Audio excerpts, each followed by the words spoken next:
नमस्कार उज्जैन, आप देख रहे हैं अभय न्यूज का 6 सितंबर बुधवार का बुलेटिन। मैं हूं आपके साथ आकांक्षा पिवाल। खबरों की ओर आगे बढ़े उसके पहले देखते हैं कुछ खास सुर्खियां। रंजिश में वृद्ध पर चढ़ाई कार, गंभीर घायल। घर के बाहर खड़ी कार का टायर चोरी। परीक्षा को लेकर नर्सिंग छात्रों का प्रदर्शन। व्यापारियों ने मंडी गेट पर दिया धरना। अब QR कोड स्कैन कर सकेंगे OPD रजिस्ट्रेशन। महाकाल लोक में E-कार्ड के विवाद का वीडियो वायरल। प्रशासन ने दताना हवाई पट्टी कब्जे में ली। पवासा में 2 नाबालिग बदमाशों का उत्पात। थाने में पुलिस के सामने चले लात घूसे। प्रधानमंत्री E-बस सेवा के अंतर्गत उज्जैन को मिलेगी 100 बसें। तो चलिए खबरों का सिलसिला शुरू करते हैं। गांव चिंतामन जवासिया में घर के बाहर पलंग पर बैठे किसान को रंजिश के कारण तेज रफ्तार कार से टक्कर मारने का मामला सामने आया है। घटना में किसान व 2 छोटे बच्चे घायल हुए हैं, जिनका उपचार निजी अस्पताल में किया जा रहा है। घटना का CCTV भी सामने है। चिंतामन थाना पुलिस ने प्रकरण दर्ज किया है। उज्जैन के थाना चिंतामन क्षेत्र में एक किसान को तेज रफ्तार कार ने टक्कर मार दी। घटना गांव चिंतामन जवासिया की बताई जा रही है। किसान घर के बाहर पलंग पर बैठा हुआ था, उसके पास बच्चे भी खेल रहे थे, तभी तेज रफ्तार कार ने किसान को टक्कर मार दी। घटना में किसान सहित 2 बच्चे घायल हुए हैं। घायल किसान का नाम गोपाल सिंह ठाकुर है। घायल का निजी अस्पताल में उपचार चल रहा है। घायल ने बताया कि उसके बेटे करण व अन्य एक किसान के बेटे किशोर का पूर्व में विवाद हुआ था, इसमें समझौता भी हो गया। घटना के पहले किशोर के परिजनों ने धमकी दी थी। पुलिस ने धारा 307 में कार चालक पर केस दर्ज कर लिया है। तो मैं घर शाम को बच्चों को खिला रहा था घर के खाट डाल के। हाँ, तो वो पहले गाड़ी गई लखन पटेल के यहाँ, भद्र सिंह पटेल के यहाँ, वहाँ खड़ी रही। वहाँ से इन्होंने देखा कि हाँ ये बैठा है। एक मेरी बेटी भाने जे उसको भी लगी, उधर से स्पीड से आके इतनी जोर से ठोकी कि मेरे सिर में भी फट गया और ये पैर भी टूट गया। कौन सी गाड़ी थी? 2 व्हीलर? 4 इनोवा। और थाने पे गाड़ी अभी वो छोड़ के भाग गए। वो कौन चला रहा था और कितने लोग थे उसमें? बस काले काज थे उसमें, दिखे ही नहीं। मतलब यूँ क्या गाड़ी नंबर वगैरह दिखे? गाड़ी नंबर पे सब थाने पे और नहीं देखा मैंने। भैयों से ठोका इतनी जोर से। यूँ मेरी 2 बच्चे भानेज भी थी, 3 बेटे उनको भी लग गए। क्या कारण पुराना कोई वाद विवाद? हाँ, वो करण से था उनका, मेरे बेटे से कोई वाद विवाद था उनका पुराना। रिपोर्ट पिला थी उनकी, और राजीनामा भी हो गया था और किशोर ने राजीनामा भी कर लिया था। हाँ, उसके बाद उसके बाप ने, उसके भाई ने बोला, गोपी ने बोला कि तेरे निपटाएंगे, तेरे को रास्ते में निपटाएंगे, घर आके निपटाएंगे। तो मैंने कहा मेरी कोई गलती नहीं, करण की गलती है। हाँ, यही बोला।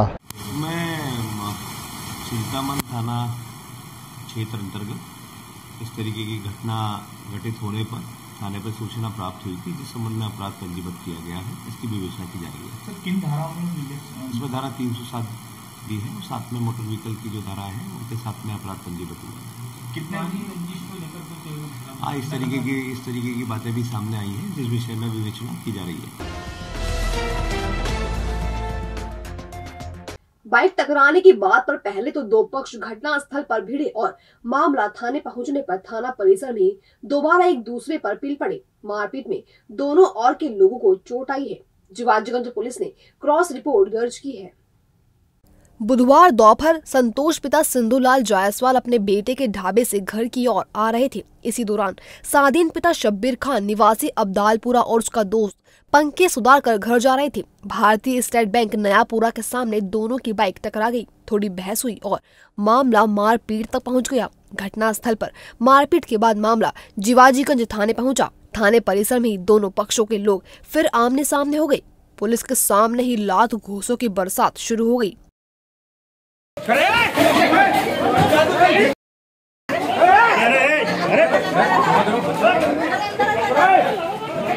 हंगामा होता देख थाने के स्टाफ ने सभी को दूर किया। मारपीट करने वालों को अंदर बैठा लिया गया। विवाद में दोनों ने एक दूसरे के खिलाफ मारपीट की शिकायत दर्ज करवाई है।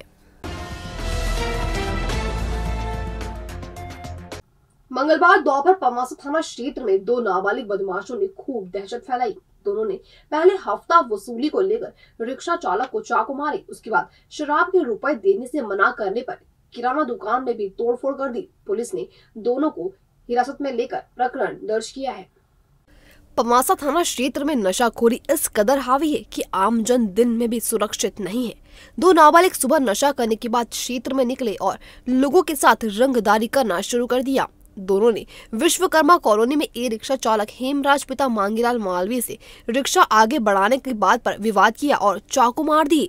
हेमराज के घायल होने पर दोनों भाग निकले। इसके बाद दोनों प्रवाह पेट्रोल पंप के पास अमन किराना दुकान पर पहुंच गए, जहां तरुण पिता विनोद जैन से शराब पीने के पैसे मांगने लगे। तरुण ने पैसे देने से मना किया तो दोनों ने दुकान में रखी कांच की बर्नियां फोड़ दी। दोनों को घेराबंदी कर पकड़ा गया। थाना प्रभारी करण खोवाल ने बताया कि दोनों नशा करने के आदी हैं। बदमाशों पर ई रिक्शा चालक और किराना दुकान संचालक की शिकायत पर प्रकरण दर्ज किया गया है। दोनों को बुधवार को बाल न्यायालय में पेश किया गया। थाना पवासा में एक रिपोर्ट हुई थी कि एक दुकान में कोई तोड़फोड़ हुई है। उसमें पुलिस ने तत्काल कार्रवाई करके प्रकरण पंजीबद्ध किया था और 2 आरोपियों को गिरफ्तार किया है। कानूनी कार्रवाई की जा रही है। अगर इनके द्वारा पहले भी ये कृत्य किए गए हैं तो उनके खिलाफ प्रतिबंधक कार्रवाई भी की जाएगी। इको फ्रेंडली परिवहन की ओर बढ़ते हुए देश में अब इलेक्ट्रिक वाहनों को तवज्जो दी जा रही है। प्रधानमंत्री ई बस सेवा योजना के अंतर्गत उज्जैन शहर को जल्द ही 100 इलेक्ट्रिक बसें मिलने जा रही हैं। यह ई बसें शहर के विभिन्न मार्गों के अलावा आसपास के जिलों में भी चलाई जाएंगी। फिलहाल इन बसों में लगने वाले किराए की कोई जानकारी सामने नहीं आई है। पूरे भारत में सार्वजनिक परिवहन में सुधार लाने के उद्देश्य से प्रधानमंत्री ई बस सेवा योजना की बदौलत 10,000 इलेक्ट्रिक बसें स्मार्ट सिटी में वितरित की जाएंगी। इस योजना के तहत 168 शहरों की उनकी आबादी के आधार पर इलेक्ट्रिक बसों का आवंटन किया जाएगा। उज्जैन को भी 100 इंट्रा-सिटी बसें दी जाएंगी, जिसमें से 70 मिनी इलेक्ट्रिक बसें हैं जिनकी लंबाई 7 मीटर है और 36 यात्रियों को बैठाने में सक्षम है, जबकि शेष 30 मिडी इलेक्ट्रॉनिक बसें हैं जिनकी लंबाई 9 मीटर है और क्षमता 40 यात्रियों की है। Ujjain city transport service limited ने मूल्यांकन और आगे की कार्रवाई के लिए भोपाल नगरीय प्रशासन को अपनी विस्तृत परियोजना रिपोर्ट सौंपी है। इन इलेक्ट्रिक बसों को जयसिंहपुरा मार्ग से आड़ी गाड़ी पाइपलाइन फैक्ट्री चौराहे से भैरवगढ़ पुलिस स्टेशन, हक्कानीपुरा से अभिलाषा कॉलोनी, देवास गेट से तपोभूमि तक चलाया जा सकता है। साथ ही यात्रियों को हरि फाटक ब्रिज से उज्जैन दर्शन के लिए भी इसका लाभ मिलेगा। इसके साथ ही अमृत 1.0 कार्यक्रम के तहत उज्जैन को भोपाल नगरीय प्रशासन से 20 इलेक्ट्रिक बस भी मिलेंगी। 12 मीटर लंबी और 44 यात्रियों की क्षमता वाली इलेक्ट्रिक बसें उज्जैन को इंदौर, कोटा, भोपाल, ओमकारेश्वर, बड़नगर और देवास सहित कई अन्य शहरों से जोड़ेंगी। अभी हाल ही में पीएम ई बस सेवा योजना भारत सरकार के द्वारा लॉन्च की गई है। उसमें सभी बड़े शहरों को इलेक्ट्रिक एसी बसेस प्रदान की जा रही हैं। उसमें उज्जैन शहर का भी चयन हुआ है। उज्जैन शहर को भी लगभग 100 ई बसेस मिलने की संभावना है, जो शहर के अंदर चलेंगी, शहर के अंदर के यातायात को संभालेगी। उसके क्रम में कल भोपाल में बैठक हुई थी हम लोगों की, सभी नगर निगम के कमिश्नर्स की, और हम लोगों ने डीपीआर बना लिया है, भोपाल प्रेषित कर दिया है। और ये चैलेंज मोड पे रहेगा। चैलेंज मोड का मतलब कि पहले आइए पहले पाइए। डीपीआर आपकी अगर उचित है, सही है, तो आपको बसेस तत्काल मिल जाएंगी। सभी बसेस भारत सरकार द्वारा उपलब्ध कराई जाएंगी। अर्बन जो बॉडीज़ हैं, नगरीय निकायों को सिर्फ उनको चलाने का और उनको सही जगह देने का, डिपो के रूप में और इलेक्ट्रिक के चार्जिंग स्टेशंस देने के रूप में ये विकास नगरीय निकायों को करने हैं। तो ये शहर की जो आंतरिक ट्रैफिक व्यवस्था है उसके सुधार में एक बहुत ही मील का पत्थर साबित होगा।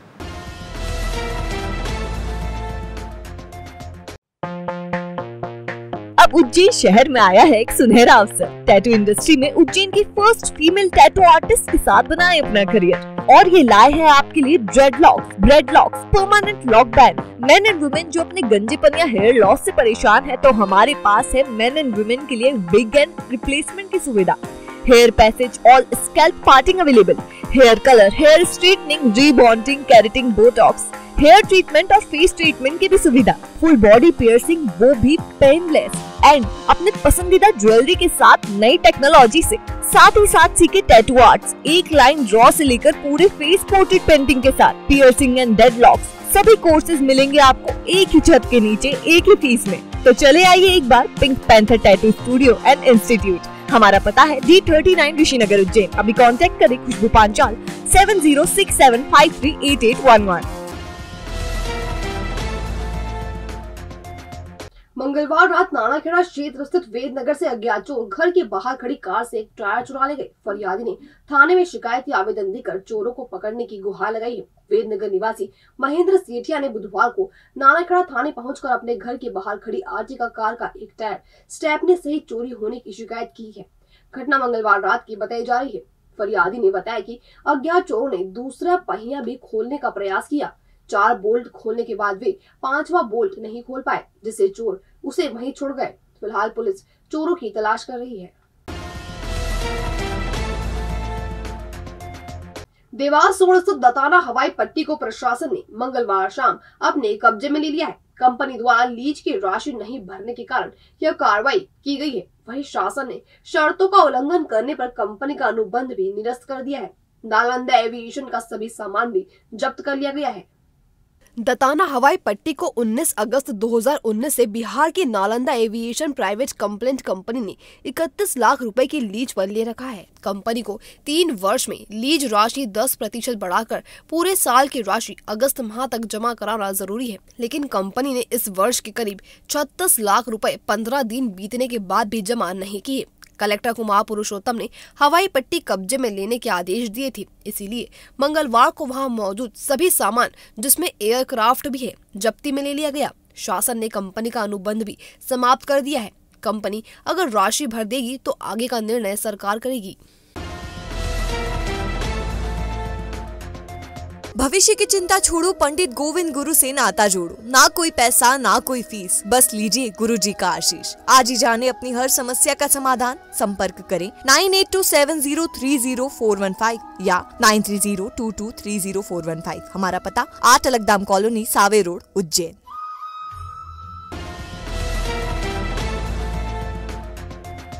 उज्जैन की चिमनगंज कृषि उपज मंडी में लीज नवीनीकरण को लेकर 24 अगस्त से शुरू हुई अनाज व्यापारियों की हड़ताल 13वें दिन बुधवार को भी जारी रही। नाराज व्यापारियों ने मंडी गेट पर धरना देकर विरोध जताया। उज्जैन मंडी के अनाज व्यापारियों द्वारा 24 अगस्त से हड़ताल शुरू की गई थी। वहीं 4 सितंबर से प्रदेश की सभी 230 मंडियां इस हड़ताल में शामिल हो गई हैं। बुधवार को नाराज व्यापारियों ने मंडी गेट के बाहर 2 घंटे तक धरना देकर विरोध किया। अनाज व्यापारियों की हड़ताल से प्रदेश भर में करीब 400 करोड़ रुपए की फसलों की खरीदी बिक्री रुकी हुई है। अनाज तिलहन व्यापारी संघ के मीडिया प्रभारी राजेंद्र राठौर ने बताया कि अगले चरण में जनप्रतिनिधियों को ज्ञापन दिए जाएंगे। महासंघ इस समय पक्ष के और विपक्ष के नेताओं से मिलकर अपनी मांग दोहरा रहे हैं। ये कोई प्राधिकरण या हाउसिंग बोर्ड नहीं है कि समय के साथ इसको आप चेंज कर सकें। यहाँ की वैल्यू पूरी तरह से घट चुकी है इस सरकार की पॉलिसी के कारण। हमारा इतनी सी मांग है, हमारे साथ जो 90 साल की कंडीशन की थी लीज नवीनीकरण की, उसी पर हमको नवीनीकरण करके दिया जाए। आगे क्या रणनीति? हम सतत आंदोलन करेंगे। हम शांतिपूर्वक आंदोलन करके सरकार तक अपनी बात बनाने का प्रयास करते रहेंगे जब तक कि सरकार हमारी मांग को पूरी न करेगी। बुधवार को नर्सिंग का कोर्स कर रहे सैकड़ों छात्र रैली के रूप में प्रशासनिक कार्यालय पहुंचे। आक्रोशित छात्रों ने प्रशासन के खिलाफ जमकर नारेबाजी की। पिछले 3 सालों से परीक्षा न होने के कारण छात्रों को अपना भविष्य खतरे में नजर आ रहा है। शासन की ओर से भी कोई संतुष्ट जवाब न मिलने से छात्र आक्रोशित हैं। उन्होंने जल्द परीक्षा आयोजित कर 45 दिनों में परिणाम घोषित करने की मांग की है। सैकड़ों की संख्या में कलेक्टर ऑफिस पहुंचे छात्र छात्राओं ने जमकर नारेबाजी कर अपना आक्रोश जताया। छात्रों ने कहा कि उन्होंने 2020-21 और 21-22 में नर्सिंग और पैरामेडिकल में एडमिशन लिया था। 3 साल गुजर जाने के बाद भी उनकी प्रथम वर्ष की परीक्षा नहीं हो पाई है। इससे उनका शैक्षणिक सत्र तो प्रभावित हो ही रहा है, साथ ही आर्थिक स्तर पर भी उन्हें परेशानियों का सामना करना पड़ रहा है। कई छात्र सामान्य परिवार से हैं, जिनकी पढ़ाई और हॉस्टल का खर्च पालकों को उठाना भारी पड़ रहा है। छात्रों ने मांग की है कि जल्द ही उनकी परीक्षा आयोजित की जाए और परीक्षा के 45 दिनों के भीतर ही परिणाम भी घोषित किए जाएं, अन्यथा उन्हें उग्र आंदोलन करने पर मजबूर होना पड़ेगा। परीक्षा की देरी और आर्थिक तंगी के चलते कई छात्र छात्राएं पढ़ाई छोड़ने को विवश हो गए हैं। इससे पहले भी नर्सिंग के छात्र शासन को ज्ञापन देकर अवगत करा चुके हैं, लेकिन प्रशासन की ओर से कोई राहत नहीं मिल पाई है। प्रशासन की ओर से तहसीलदार शैफाली जैन ने ज्ञापन लिया। सर देखिए, हम 3 साल से फर्स्ट ईयर में ही पढ़ रहे हैं। हम बच्चों का बहुत ही ज़्यादा टाइम वेस्ट हो रहा है। कुछ बच्चे गांव से बाहर से यहाँ शहर में पढ़ने आते हैं, कुछ रेंट से रहते हैं। उनका अलग ही फैमिली प्रेशर है हमारे ऊपर। फैमिली कुछ नहीं बोलती तो दूसरे लोग बोलते हैं। फैमिली के साथ आस पड़ोस के लोग बोलते हैं कि तुम्हारा बच्चा तो है अभी तक 3rd ईयर, 3 साल हो गए 3rd ईयर में पढ़ते 3rd ईयर में होना चाहिए, अभी तक फर्स्ट ईयर की एग्जाम ही नहीं है तुम्हारे बच्चे की। तो सर ऐसे तानों का हमें सामना करना पड़ता है। पैसों की दिक्कत होती है, बहुत ज़्यादा ही प्रेशर है हमारे ऊपर। कुछ बच्चों को पढ़ाई छोड़ना पड़ रही है। यूनिवर्सिटी की लापरवाही के कारण। हम उग्र आंदोलन करेंगे और पूरी जिम्मेदारी शासन प्रशासन की और यहाँ के कलेक्टर महोदय की रहेगी, क्योंकि इन्होंने निराकरण नहीं करवाया। किसकी आप अपनी गलती मानते हैं? इसकी लापरवाही क्या? इसकी लापरवाही सबसे फर्स्ट लापरवाही है शिक्षा स्वास्थ्य मंत्री की। उन्होंने ध्यान देना चाहिए था कि भ्रष्टाचार हो रहा तो किस नींद में सोए हुए थे वो। उनकी पूरी जिम्मेदारी होती है कि हमें स्वास्थ्य के जो डिपार्टमेंट है उसके बारे में समय समय पर जानकारी लेते रहें। यह भ्रष्टाचार सबसे मेन रोल उन्हीं का रहा। शासकीय अस्पतालों में मरीजों की अधिक भीड़ होने के चलते उन्हें रजिस्ट्रेशन की आसान सुविधा देने के लिए प्रदेश सरकार ने चिकित्सालयों को डिजिटलाइज करने की पहल शुरू की है, जिसके तहत बुधवार को उज्जैन के जिला अस्पताल में अधिकारियों की मौजूदगी में QR कोड स्कैन कर OPD रजिस्ट्रेशन करने की शुरुआत की गई। उज्जैन के मुख्य चिकित्सा अधिकारी दीपक पिप्पल और सिविल सर्जन PN वर्मा की उपस्थिति में उज्जैन के जिला चिकित्सालय में बुधवार सुबह QR कोड का शुभारंभ किया गया। अस्पतालों में लगे QR कोड से अब इलाज के लिए आने वाले मरीज कोड स्कैन कर OPD रजिस्ट्रेशन करवा सकेंगे। इससे मरीजों को लंबी कतारों में लगने से मुक्ति मिल सकेगी। मरीज अपने एंड्रॉइड मोबाइल से QR कोड स्कैन करेंगे और रजिस्ट्रेशन काउंटर पर उन्हें उनके नाम की पर्ची मिल जाएगी। CMHO डॉक्टर दीपक पिप्पल ने बताया कि जिला अस्पताल के बाद प्राथमिक चिकित्सालय में भी यह सुविधा शुरू की जाएगी।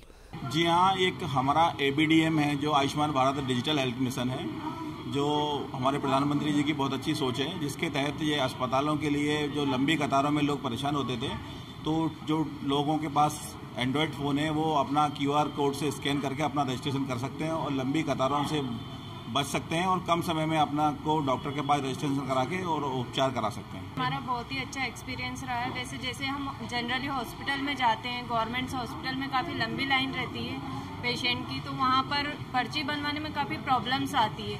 तो अभी जो आभा ID नया प्रोसेस चालू है, ये बहुत ही इजी प्रोसेस है। इसमें हम डायरेक्ट QR स्कैन करके अपना जो डाटा शेयर कर सकते हैं और पर्ची इजीली बनवा सकते हैं। इसमें बहुत ही कम टाइम लगता है। कितना समय आपको लगा इसमें? सर जनरली मेरे को 1 मिनट ही लगा है, ज़्यादा प्रोसेस लंबा भी नहीं है इसका। डायरेक्ट QR स्कैन करते हैं, अपनी डिटेल से डालते हैं तो ये जनरेट हो जाता है।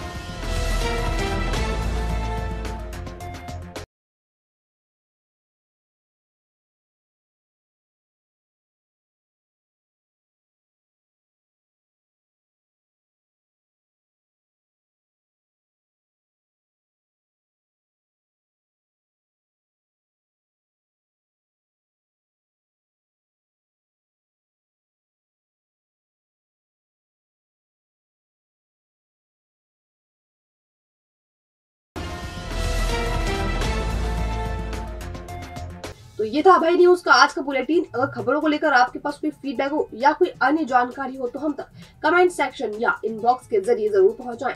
फिर मुलाकात होगी नए बुलेटिन के साथ, तब तक के लिए नमस्कार।